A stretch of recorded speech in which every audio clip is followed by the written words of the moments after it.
Magandang araw po muli, mga minamahal. Patuloy po ang ating paghatid ng Ebanghelyo ni San Juan. At dalangin ko po palagi na kayo ay nasa mabuting kalusugan at nawa laging nasa Panginoong Diyos na nangangalaga sa inyo sa magitan po ng inyong panampalataya. Lahat tayo mga minamahal, good morning. At ito ngayon ang ating ipaglingkod, Ebanghelyo ni San Juan, Kapitulo 6, versikulo 57 hanggang 71. Ito po'y ating babasahin. Buhay ang Ama na nagsugo sa akin,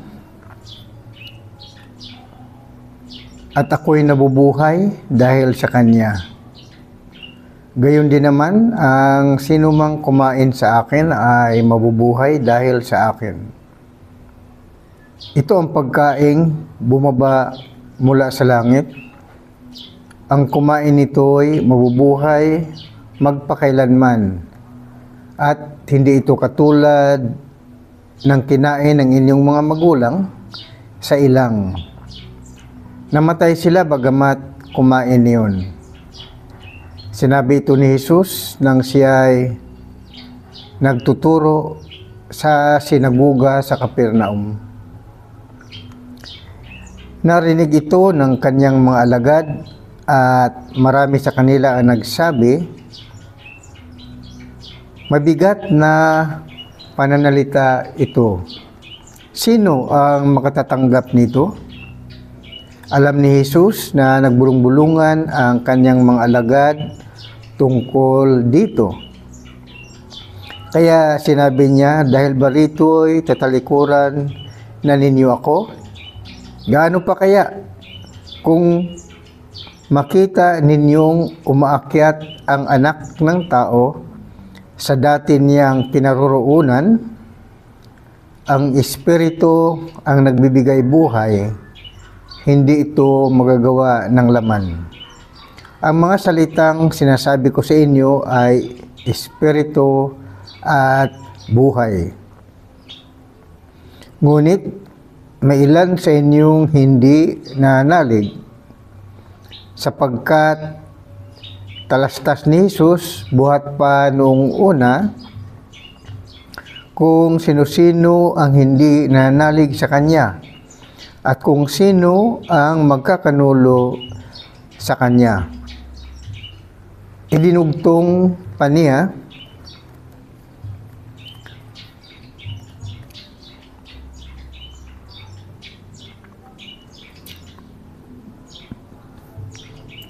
iyan ang dahilan kaya ko sinabi sa inyo na walang makalalapit sa akin malibang loobin ito ng Ama. Mula nooy marami na sa kanyang mga alagad ang tumalikod at hindi na sumama sa kanya. Kaya tinanong ni Jesus ang 12, ibig din ba ninyong umalis? Sumagot si Simon Pedro, Panginoon, kanino po kami pupunta? Nasa inyo ang mga salitang nagbibigay ng buhay na walang hanggan. Naniniwala kami at ngayon natitiyak naming kayo ang banal ng Diyos. Sumagot si Jesus, hindi ba hinirang ko kayong 12? Sa kabila nooy Diablo ang isa sa inyo. Ang tinutukoy niya ay si Judas na anak ni Simon Iscariote, sapagkat si Judas isa sa 12 ang siyang magkakanulo sa Kanya. So, dito mga minamahal ay naalaman natin sa ating pagbasa ng Biblia na ang Panginoong Hesus ay patuloy na ipinapangaral ang Ebanghelyo sa kapanahunan ng New Testament times, more or less 30 AD. At karamihan sa mga Hudyo ay sinusundan siya dahil sa mga himala na kanyang nagawa. At maliban pa riyan, ay ipinapangaral pa niya ang tungkol sa kaharian ng Diyos na kung saan naroon ang buhay na walang hanggan. At tandaan po natin na itong anak ni Mariang Birhen, ito ay tao. Ang pangalan ay Jesus. Sa kalagayang tao, si Jesus ay hindi Diyos. Tandaan po natin palagi yan, ano po. Ngunit pagdating ng bautismo ng Panginoong Hesus, ay ang Diyos Ama na siyang Espiritu Santo ang bumaba galing sa langit at tumahan sa kanyang katawan. Kaya sa pagbaba ng Espiritu Santo na siyang Diyos Ama,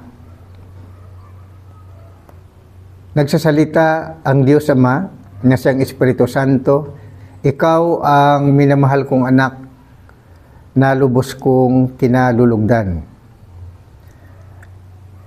Kaya ang nakaalam lamang dito mga minamahal ay ang nakakita sa Espiritu Santo na bumababa galing sa langit.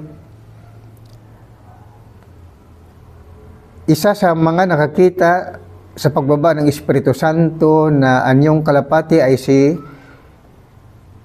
Jesus at ang pangalawa ay si San Juan Bautista. Ngunit lingid po o kaya lihim ito sa kaalaman ng lahat.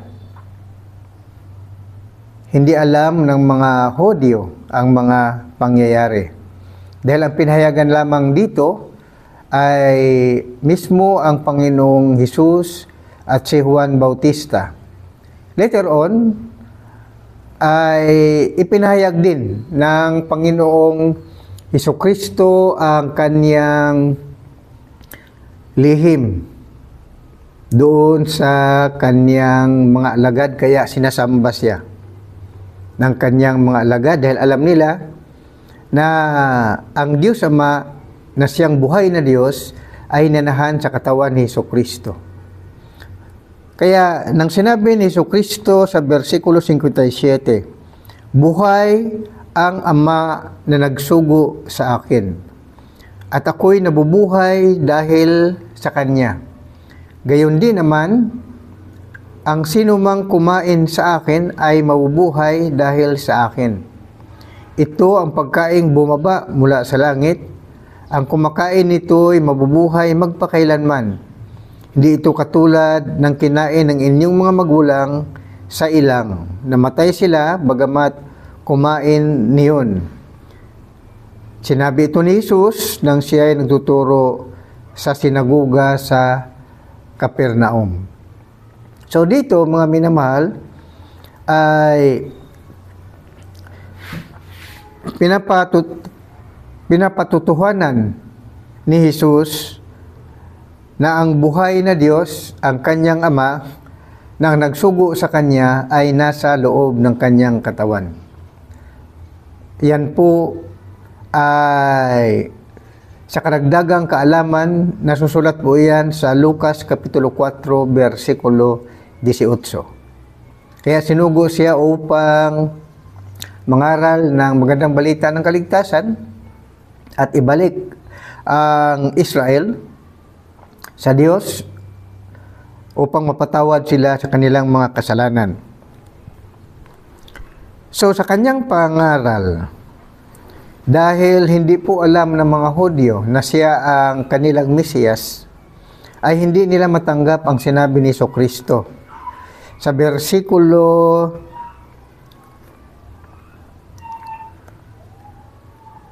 58, ang sabi rito, ito ang pagkaing bumababa mula sa langit. Ang kumakain nito'y mabubuhay magpakailanman. Hindi ito katulad ng kinain ng inyong mga magulang sa ilang. Namatay sila bagamat kumain niyon. Sinabi ito ni Jesus nang siya ay nagtuturo sa sinagoga sa Capernaum. Kaya yung katuruan ni Jesus ng kanyang laman ay pagkain at ang kanyang dugo ay inumin, ay hindi matanggap ng mga Hudyo. Kaya sa versikulo 60, narinig ito ng kanyang mga alagad at marami sa kanila ang nagsabi, mabigat na pananalita ito. Sino ang makatatanggap nito? Alam ni Jesus na nagbulong-bulungan ang kanyang mga alagad tungkol dito. Kaya sinabi niya, dahil ba rito'y tatalikuran na ninyo ako? Gaano pa kaya kung makita ninyong umaakyat ang anak ng tao sa dati niyang kinaroroonan? Ang Espiritu ang nagbibigay buhay, hindi ito magawa ng laman. Ang mga salitang sinasabi ko sa inyo ay Espiritu at buhay.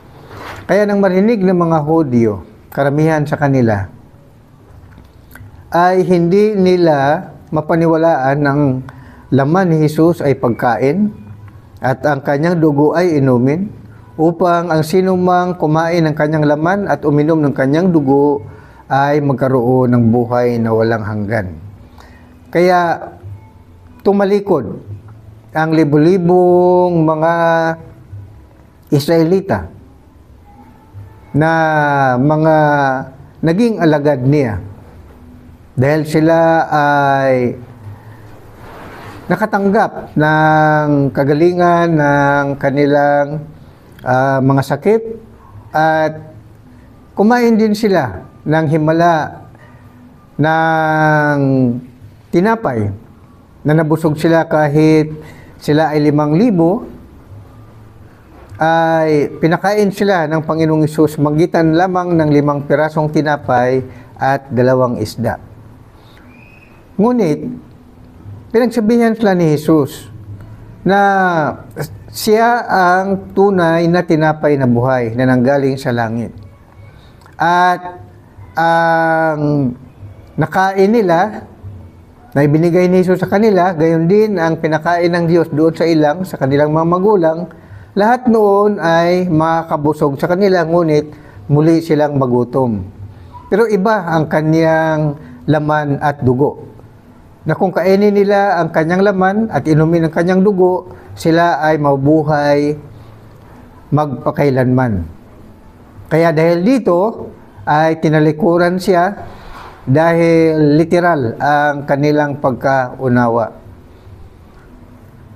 Ngunit dahil sa pangaral ng Ebanghelyo ay ang laman at dugo ni Jesucristo na kanyang pinapakain at pinapainom na hindi katanggap-tanggap sa mga Hudyo dahil sa literal ang kanilang pagkaunawa, kaya tinalikuran siya.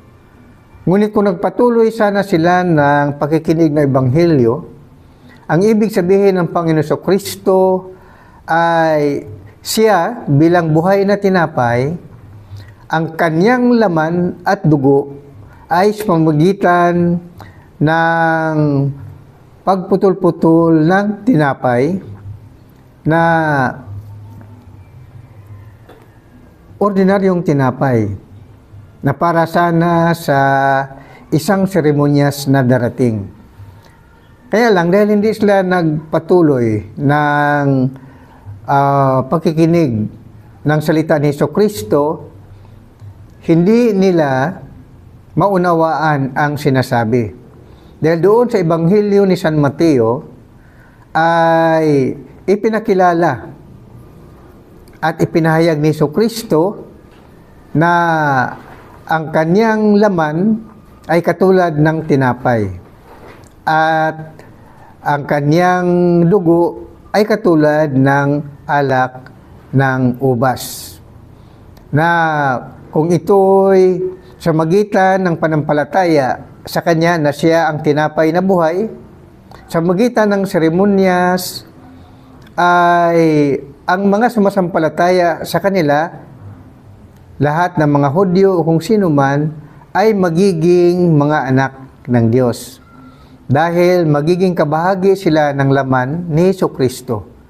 Kabahagi ng katawan ni Jesucristo na simbolo, ang katawan ni Jesucristo, isang tinapay na pagka ito'y pinuputol-putol sa magitan ng seremonyas, ay ang sinumang kumain noon at sumampalataya siya kay Jesucristo na siya ang tinapay na buhay, ay magkaroon ng buhay na walang hanggan. Ito sana yung kanilang malalaman na ito pala ay ang huling hapunan ni Jesus. Ngunit dahil hindi sila nagpatuloy ng pagkikinig ng Ebanghelyo, hindi nila lubusang naunawaan, kaya tinalikuran nila si Jesucristo. Kaya ang naiwanan na lamang ay ang 12 mga apostoles. So, kaya dito mga minamahal, sa versikulo 64, ngunit may ilan sa inyong hindi nanalig sa akin, ang sabi ng Panginoong Hesus, sapagkat talastas ni Jesus buhat pa noong una kung sino-sino ang hindi nanalig sa Kanya at kung sino ang magkakanulo sa Kanya. Idinugtong pa niya. Yan ang dahilan kaya ko sinabi sa inyo na walang makalalapit sa akin malibang loobin ito ng Ama. Mula nooy marami sa kanyang mga alagad ang tumalikod at hindi na sumama sa kanya. Kaya nagsitalikod na ang karamihan sa mga Hudyo. Naiwanan ang 12 apostoles. Dito sa versikulo 67. Kaya tinanong ni Jesus ang 12, ibig din ba ninyong umalis? Sumagot si Simon Pedro, Panginoon, kanino po kami pupunta? Nasa inyo ang mga salitang nagbibigay ng buhay na walang hanggan. Naniwala kami at ngayon natitiyak namin kayo ang banal ng Diyos. Sumagot si Jesus, hindi ba hinirang ko kayong 12?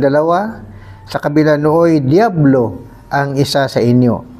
Ang tinutukoy niya ay si Judas na anak ni Simon Iscariote, sapagkat si Judas, isa sa mga 12 ang siyang nagkakanulo sa kanya. So dito mga minamahal, ang kapahayagan ng tinapay na buhay at ang laman ni Jesucristo ay kainin at ang dugo ni Jesucristo ay inumin, ay naunawaan ito ng mga apostol sa pamagitan ng pagpahayag ni Jesucristo sa kanila sa panahon ng huling hapunan. Kaya hindi po ito inabutan ng mga Hudyo dahil huminto sila sa pakikinig ng Ebanghelyo. So kung ating tunghayan ang sinasabi ng Panginoong Hesukristo sa dito sa Mateo Kapitulo 26, versikulo 26 hanggang 29. Dahil ang 12 apostol na lamang ang naiwanan, ay ipinahayag sa kanila ng Panginoong Hesus. Basahin po natin kung bakit ang katawan ni Jesucristo o si Jesucristo mismo ang tinapay ng buhay at bakit ang laman at dugo ni Jesucristo ay dapat kainin at inumin. Ito ang kapahayagan ni Jesucristo sa 12 apostol. Mateo 26, 26 hanggang 29. Ito ang sinasabi. Samantalang sila'y kumakain, dumampot ng tinapay si Jesus. At matapos magpasalamat sa Diyos, kanyang pinagpira-piraso. at ibinigay sa mga alagad. Kunin ninyo ito. Kanin at ito at kanin, ito ang aking katawan. Basahin natin muli. Mateo 26:26 hanggang 29. Samantalang sila'y kumakain, dumampot ng tinapay si Jesus. At matapos magpasalamat sa Diyos, kanyang pinagpira-piraso at ibinigay sa mga alagad. Kunin ninyo ito at kainin. Ito ang aking katawan, wika niya. Hinawakan niya ang saro, nagpasalamat sa Diyos at ibinigay sa kanila. Uminom kayong lahat nito, sabi niya, sapagkat ito ang dugo ng tipan sa marami sa ikapagpapatawad ng mga kasalanan. Sinasabi ko sa inyo na hindi na ako inom nitong alak na mula sa ubas hanggang sa araw ng bagong alak ay inumin kong kasalo kayo sa kaharian ng aking Ama. Kaya, mga minamahal, napakaswerte ng mga apostoles. Ang kapahayagan doon sa talinghaga ng pangaral ng Panginoon Kristo na ang kanyang laman ay dapat kainin at ang kanyang dugo ay dapat inumin. Iyon ang hindi naintindihan ng mga alagad ni Kristo na libu-libong mga Hudyo. Tinalikuran siya. Ngunit nanatili sa kanilang panampalataya ang 12. Sila ang naiwanan. Kaya sila ang nakatanggap ng kapahayagan kung ano ang ibig sabihin kung bakit ang laman ni Kristo ay dapat kainin at ang kanyang dugo ay dapat inumin dahil yun pala ay simbolismo ng isang pirasong tinapay na kapag pinagputol-putol at maibahagi sa mga alagad at ito'y kainin, ang mga alagad ay naging kabahagi ng katawan ni Kristo. Gayon din naman, ang alak doon sa saro ay simbolismo ng dugo ni Kristo na kung inumin ng mga alagad sa pamamagitan ng pasalamat at seremonyas ni Kristo ay sila ay maging kabahagi at tagasunod ng kautusan ni Kristo sa bagong tipan. Kaya mga minamahal, napakabuti ng Diyos na kung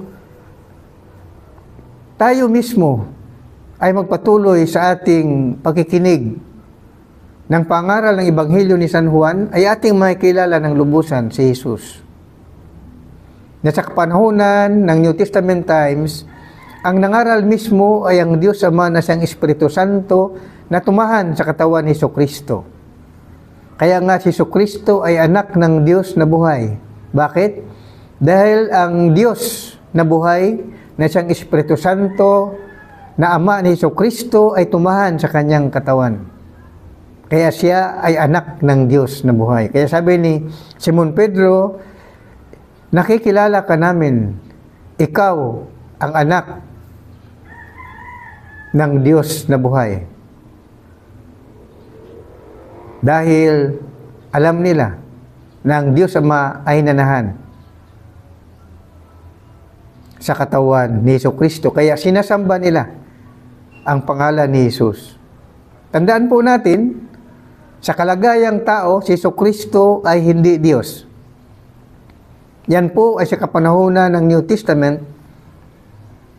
samantalang nanahan sa Kanya ang Diyos Ama na siyang Espiritu Santo.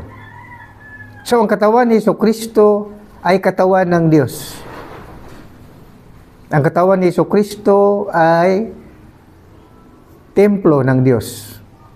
Ang katawan ni Kristo ay kordero ng Diyos. Mga minamahal. At ang katawan ni Kristo ay larawan ng Diyos na hindi nakikita. Ang tunay na Diyos ay ang Espiritu Santo na siyang Diyos Ama na nanahan sa Kanya. Tinawag ni Kristo ang Espiritu Santo na Kanyang Ama. Sinabi rin ng Espiritu Santo na siyang Diyos Ama nang siya bumaba sa langit. Ang sabi niya kay Kristo, ikaw ang sinisinta kong anak na lubos kong kinalungdan. So iyan ang misteryo, mga minamahal, tungkol kay Kristo. Sa kalagayang tao, sa New Testament, nakikita siya bilang tao, anak ni Mariang Birhen at anak ni Joseng Karpintero. Ngunit sa mga alagad, napahayagan sila na ang Diyos Ama ay nanahan sa katawan ni Kristo. Kaya sinasamba nila ang pangalan ni Jesus. Dahil iyon ay katuparan ng hula sa Isaiah 9:6 na ang pangalan ni Jesus ay tawaging Diyos na makapangyarihan. Na ang pangalan ni Jesus ay tawaging Ama na walang hanggan. Kaya nga itinuturo ni Kristo sa panalangin na Ama, sambahin nawa ang ngalan mo. Ano ang ngalan ng Ama? Katulad ng pangalan ni Kristo, Yeshua.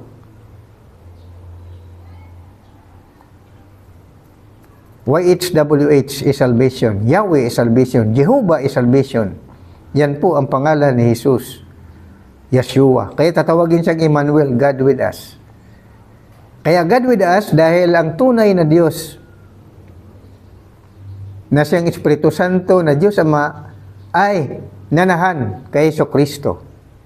Kaya ang pangalan ni Jesus tawaging Emmanuel, God with us. Dahil ang Diyos kapiling niya sa loob ng kanyang katawan. Kaya God with us.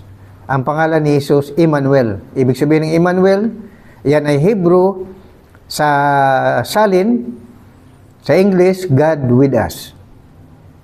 Sumasa atin ang Diyos. Kaya kapiling ng mga Israelita ang Diyos Ama sa kapanahonan noon. Nang nangaral ang Kristo dahil mismo ang nangaral ay ang Ama na nagsugo kay Jesus na nasa loob ng kanyang katawan. Kaya mga minamahal, kung ang tao ay hindi siya lubusang naaralan, lalo na kung hindi niya nabasa ang Biblia mula sa unang pahina ng Henesis hanggang sa huling pahina ng Apokalipsis o Revelation, hindi po niya maunawaan ang misteryo kung bakit tawagin ang pangalan ni Jesus na Ama na walang hanggan. Kasi putol-putol ang kanilang kaalaman, hindi nila alam ng lubusan. Kaya kung kayo po'y magpatuloy, mga minamahal, sa ating pangaral ng Ebanghelyo ni San Juan, makikilala po ninyo ng lubusan ang Panginoong Hesus.